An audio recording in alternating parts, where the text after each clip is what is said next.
Hello everyone, it's me, watchdogman.exe if you're on Instagram, or watchdogman4493, whatever you say, whatever you want.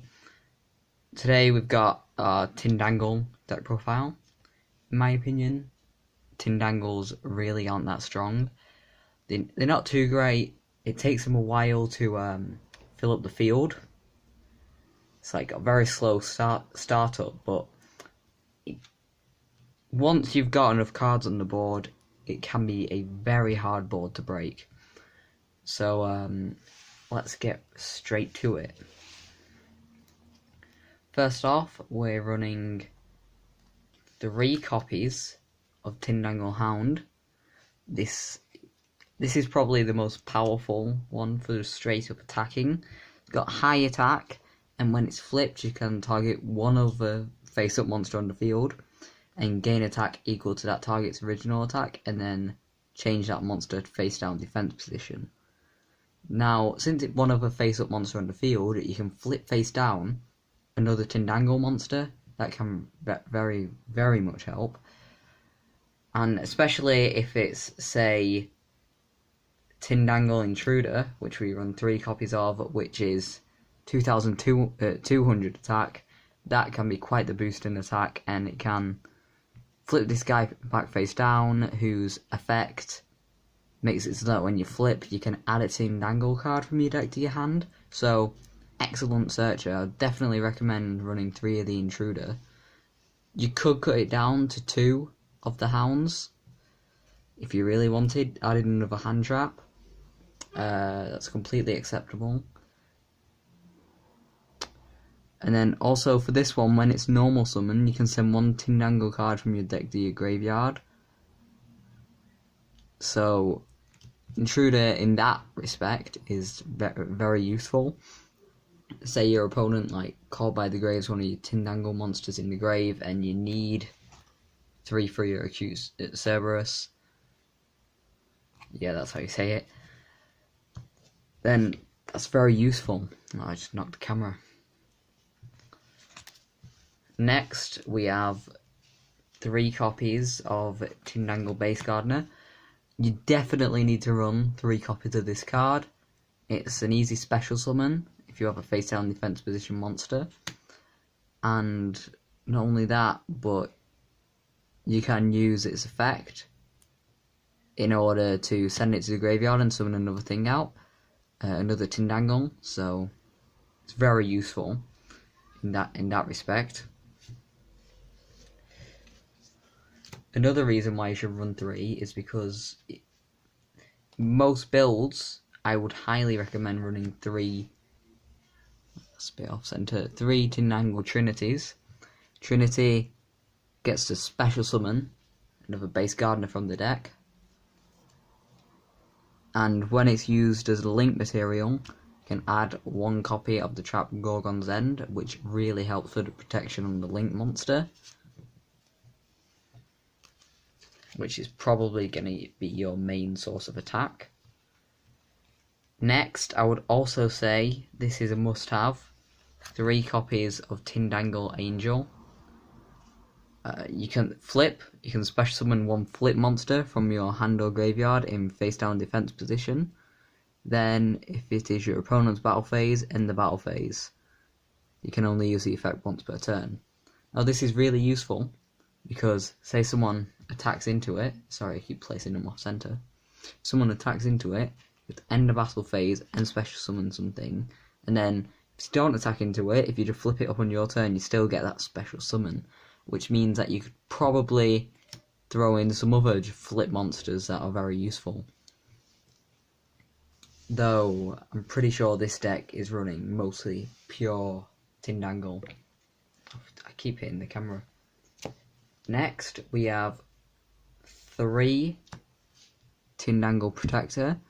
This is very good in terms of combos, because what you would want to do is use all of them, build up your board with a lot of face downs.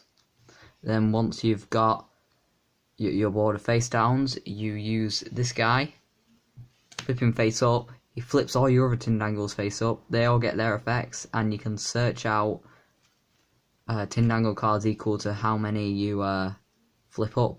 So that is extremely useful for combos, but you do have to make sure you have a few face downs first.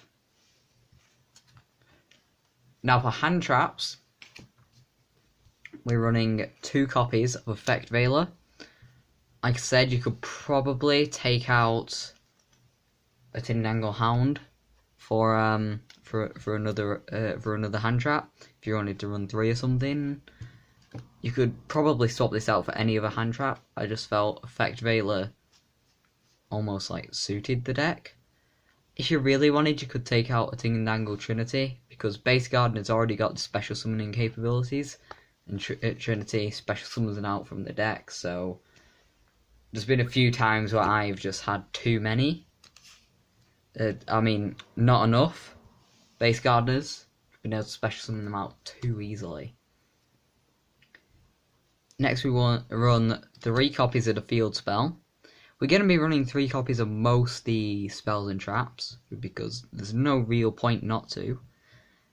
And then your opponent cannot attack if you control 3 or more Tindangle monsters. Once per turn during your standby phase, you can target 1 Tindangle monster you control, give control of it to your opponent. You can banish this card from your graveyard, and discard 1 Tindangle card to add another Euless circuit from your deck to your hand. So it recycles when you come back out, and once you get going, it's very easy to flood the field with Tindangles. You do have to get a bit of luck in terms of drawing, but once you've flooded the field, it's very hard to come back from, especially when your opponent destroys this and then you just bring it back. This is probably one of the best spells in the deck. Nigels Protection. Tindangle monsters in your main monster zones cannot be destroyed by battle or your opponent's card effects. Once per turn, if your Tindangle monster inflicts battle damage to your opponent, the damage is doubled. And then once again, it's got the banish this card from your graveyard, discard 1 Tindangle card, and add another from your deck to your hand. So you don't really need to worry too much about any of these spells getting destroyed, because you can just add them back. And that's what makes it a strong field, because all the everything protects itself. And then once you destroy all the stuff to protect it, for example, on one field, you could just have like 3 or 4 different cards on the field that are stopping your Tindangles from getting destroyed. And then, since you've got them on the field, when they destroy them, you get them back from your deck, and it's kind of just a loop, really. Next we run 2 copies of Book of Moon. Target 1 face-up monster on the field, change that target to face-down defense position. It's a very good thing to use. It just allows you to use the monster's ability twice. I would recommend running a 3rd copy. You could probably take out a Dark Mumble, which we'll get to in a second,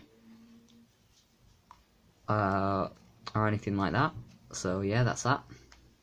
Very useful card, especially for flip decks. 2 copies of Allure of Darkness. You could probably run a 3rd. Really, we run a lot of dark monsters in the deck. It's very useful. Just draw 2 cards and banish 1 dark monster from your hand, or if you don't have anything in your hand, send your entire hand to the graveyard. So it's useful for getting a better draw, because like I said, it's not too uncommon to brick with this deck, as it is with all Tindangle decks. That's why you don't see much competitive play, because it's very easy to brick, and it's also very easy to not get a good hand. You kind of got to just draw into what you want.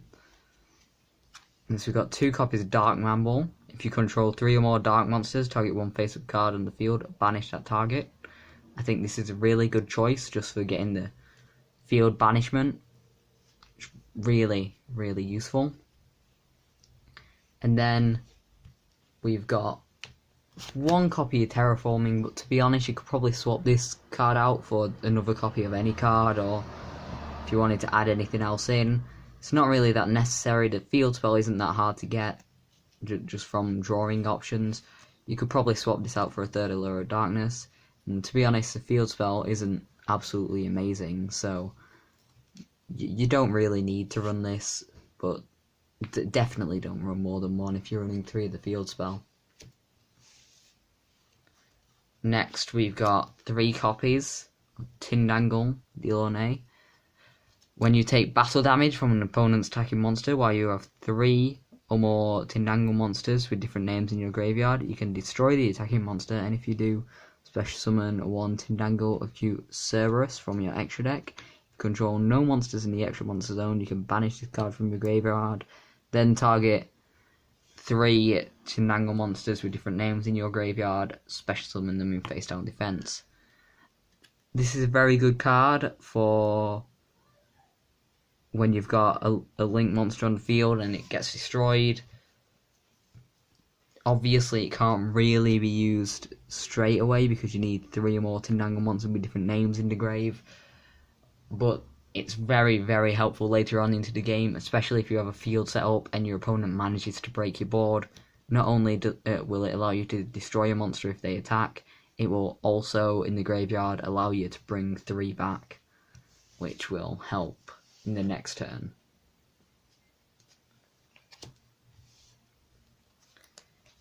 Next, we have 3 copies of Golems End. You could probably cut this down to 2, maybe even 1. Probably not 1. 2's a better option because it's searchable with Tindangle Trinity. So yeah, target 1 Tindangle link monster you control or could discard to it. It cannot be destroyed by battle or card effects. Also, your opponent cannot target it with card effects. Once per turn, if there are monsters in all zones the equipped monster points to.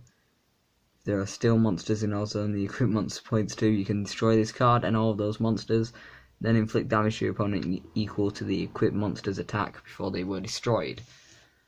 So it's very good for a little board cleaner, and especially for the protection for the link monster, because if you notice, a lot of these cards throughout the deck are like Tindangle monsters in your main monster zones and all that stuff, so this is one of the key protection points for your link monster. And then, just for kind of general help, we run 1 copy of Solemn Warning. It's just a good card to run. You could probably also swap this out for another hand trap, or you could swap it out for anything else. Feel free to experiment however you want. Next, going on to the extra deck, we are running, and this is kind of mandatory, 3 copies of Tindangle Acute Cerberus. Gains 3000 attack if you have 3 or more Tindangle monsters with different names in your graveyard, including Tindangle-based Gardner. Gains 500 attack for each Tindangle monster it points to. At the end of the battle phase, if the card declared an attack, you special summon 1 Tindangle token. Now, from what I understand about the strategy, you just gotta spam these guys out, basically. You want to get 1 on the field, get another on the field, get another on the field, get all 3 on the field. Just hope they don't use like a dark hole, but I'm pretty sure they'll still be protected from that. Just, yeah, this is actually why it's quite important to use Tindangle base Gardner in the deck.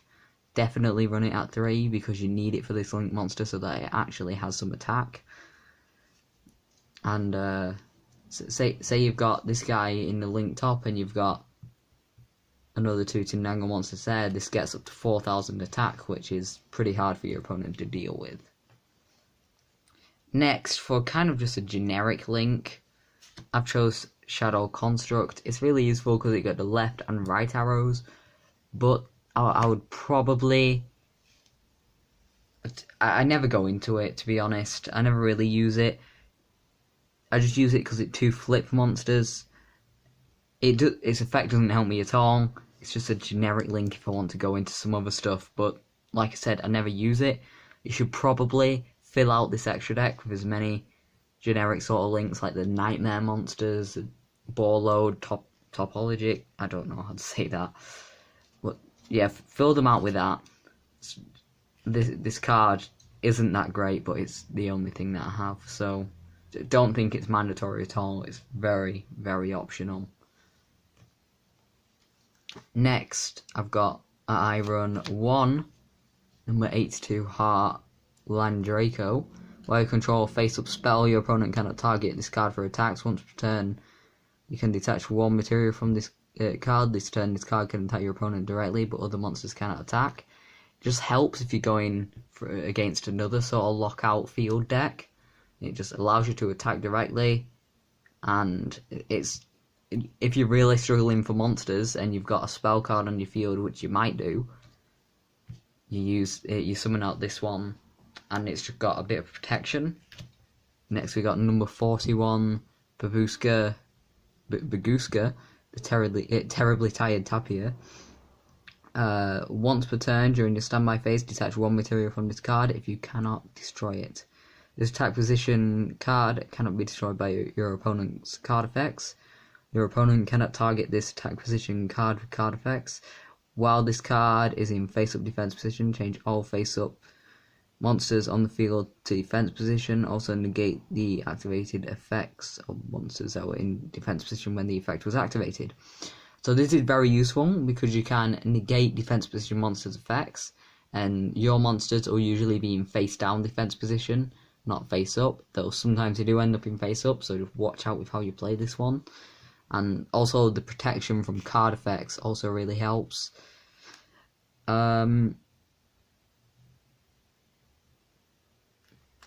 Shark Fortress as a rank 5 just gives you that ability to make 1 card you control get a second attack during each battle phase this turn. And then also the fact that it cannot be targeted for attacks. It's another safe play. That's kind of what you want to be doing with Tindangles. You just want to have the safe play. So I would do a combo tutorial right now, but Tindangles aren't really like a combo deck. There's not like a 2-card combo you can do with Tindangles. But I can show you what can be very useful just in general. So these are just going to be a few tips. So say you set a Tindangle monster. Say it's Tindangle Trinity. Then most people will be tempted to just special summon out base Gardner and turn there. But really, I don't think you should do that. I think that you should always wait until because this one's only going to be used to summon a link monster. These two just need to be used to summon a link monster. So if you're putting one of your materials on the field when you can't summon it out yet, it's not really any point. I see players making this mistake all the time, and I don't really know what they're doing. I mean, I understand how there's... Where is it? Say you have Nigels Protection. If you had activated that, I kind of understand, because then you've got that defense, but I would say just don't risk it. Just like, if you've got a base Gardner in your hand, use it on the turn you can actually summon the monster.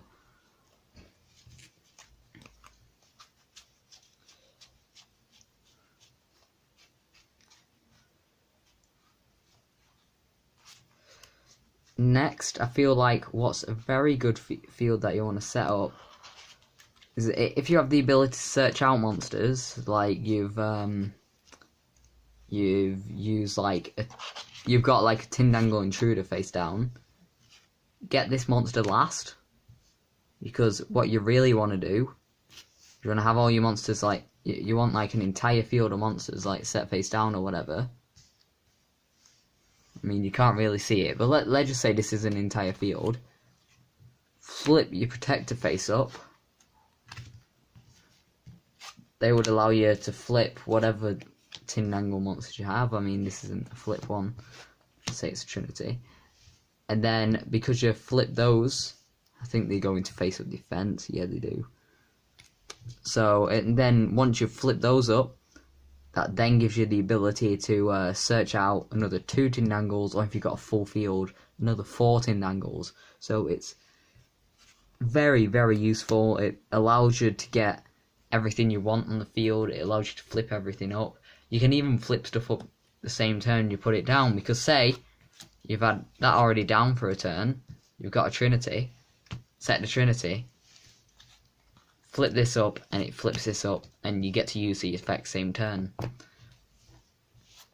It's like, what you could do, I'm not sure if these effects are once per turn. I think some of the effects are, some of the effects aren't once per turn, but when they aren't once per turn, you could probably Tindangle Protector to flip them back up. Oh no, you could probably flip, say they're face down, flip them up, book a moon, get them back down, and then flip them back face up again, using Protector. I feel like that's a sort of good thing you can do. Really, your main strategy is just to get as many Tindangles as you can on the field, and then go into the link monster, and then from there just spam out more. You just want to build an indestructible field. You just want to like get as much as you can protecting yourself, and you want to create a field that you know your opponent can't break no matter what. So I'm sorry if the camera was a bit off today. I was kind of struggling keeping the cards in the center. Hope you enjoyed the video. I know there's not too many Tindangle deck profiles out there, though it's definitely a fun deck to play. I'm not sure if it's quite competitive, but it's a really fun deck to play with your friends. You could probably take it to a tournament and maybe lock out your opponents for like a few turns, or maybe the entire game even. But it's a very fun lockout deck. It might be, because some of the effects do target just flip monsters, not Tindangle specifically. These probably could be used in unison with some other flip archetype, maybe Shadows. But at the same time, don't Shadows fuse with like different elements, and these are all dark, so just watch out with what you do. I feel like this could potentially be made into a strong deck with enough thought and intuition. But yeah, I think that's all I'm going to talk about today. Make sure to follow my Instagram, watchdogman.exe, and make sure to subscribe and leave a like.